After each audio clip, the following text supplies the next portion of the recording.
একদম ফালি দিম, একদম ফালি দিম, একটা বড়িৰ তলত ভাঙি দিম, একদম বড়িৰ তলত ফালি দিম। এইটো কৈ থাকা নাকি মামা? আই মামা, তোমাক বিশ্বাস কৰোঁ নহয়। এতিয়া তুমি নেদেখা, এতিয়া তুমি নেদেখা।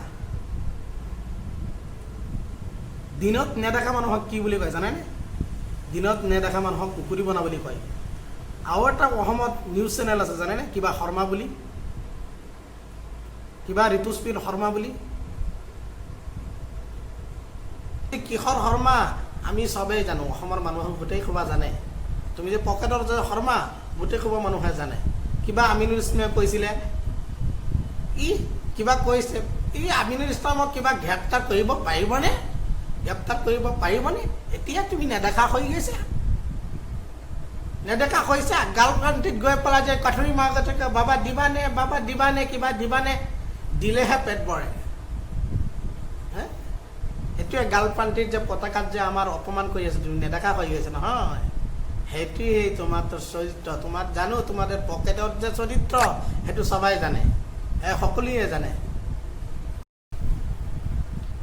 দেশের বাইরে গিয়ে বছরের মধ্যে 4-5 বাপ যদি মানুষকে বাপ না বলে ওনার পেট ভরে না। আর উনি আয়ে ইন্ডিয়ায় রাজত্ব করছেন, ইন্ডিয়া রাজত্ব করছেন। আরে ভাই, দুষ করছে ইন্ডিয়ায় বা পাকিস্তানে দুষ করছে। নিষ্পাপ মানুষেরকে পাকিস্তানে মারছে।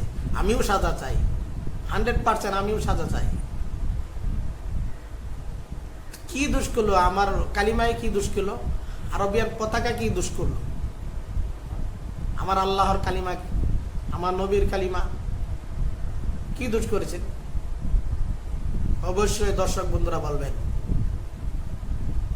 আজকে আমি বলবো যে ও ভিডিওটা দেখে যে মুসলিম ভাই ও ভিডিওটা ফলো না করবে আর শেয়ার না করবে, আমি জানি ও মুসলিমের ঘরে জন্ম হয়নি।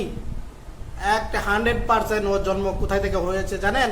আমি সত্যি কথা বলবো, ও মোদির যে নাকি ফলো এবং শেয়ার না করে, ও মোদির ঘরে থেকে জন্ম নিয়েছেন।